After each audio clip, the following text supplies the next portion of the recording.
let's not go too far wishing prayers on the guy in the main event. That I don't know the guy's name. Aidos.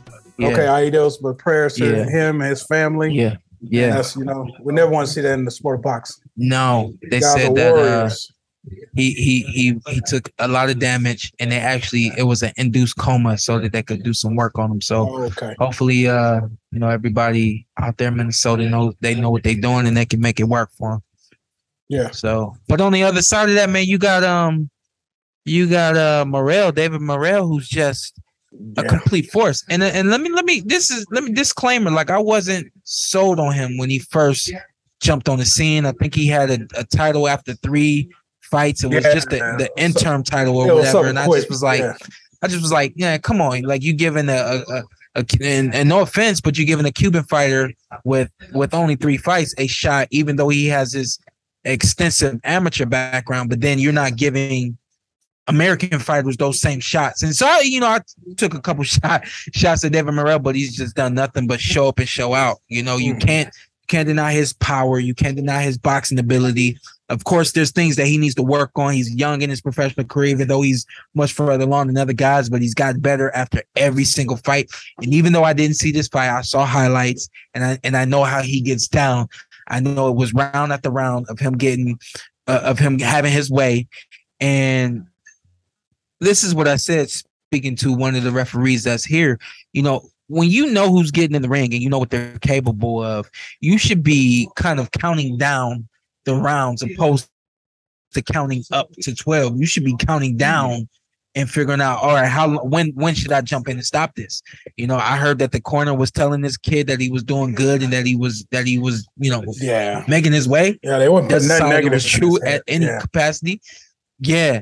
And they should have been probably looking to throw the towel in opposed to anything. And then on the other side of that, I was mad at Tony Weeks, and now I got 2 things that I'm mad at him about. One, I'm mad that this fight didn't go like 9 rounds, 8 rounds, 9 rounds, and you understand clearly that this guy's not going to land that big shot.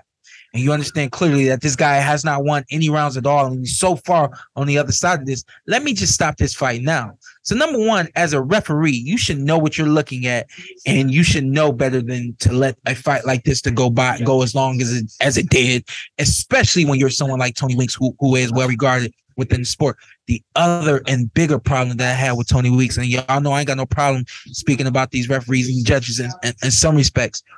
The man is on the canvas, and Tony Weeks helps him up and then tries to escort him to his corner. Wrong thing to do. And of course, David Morrell, very admirable of him to go underneath this guy and help him to his corner as well. But that ain't the protocol. The protocol is you keep that guy on the ground. You don't allow him to expend any more energy than he needs to. That's probably the first time I've seen that, Shawn.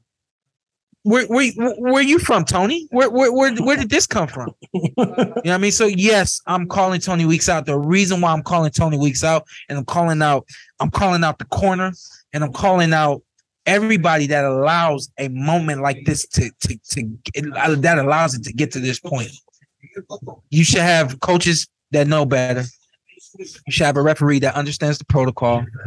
And then you should have a commission that's smart enough to say, okay, the referee doesn't feel this way, and we understand that it's on him. Let's get the doctor up there to examine this guy, so on and so forth. I just think that you can't keep missing these, man, because when situations happen like this, we're all sad and we're pulling for the guy, but then we go on and live our lives. All the while, this guy's got a family, and that family is suffering.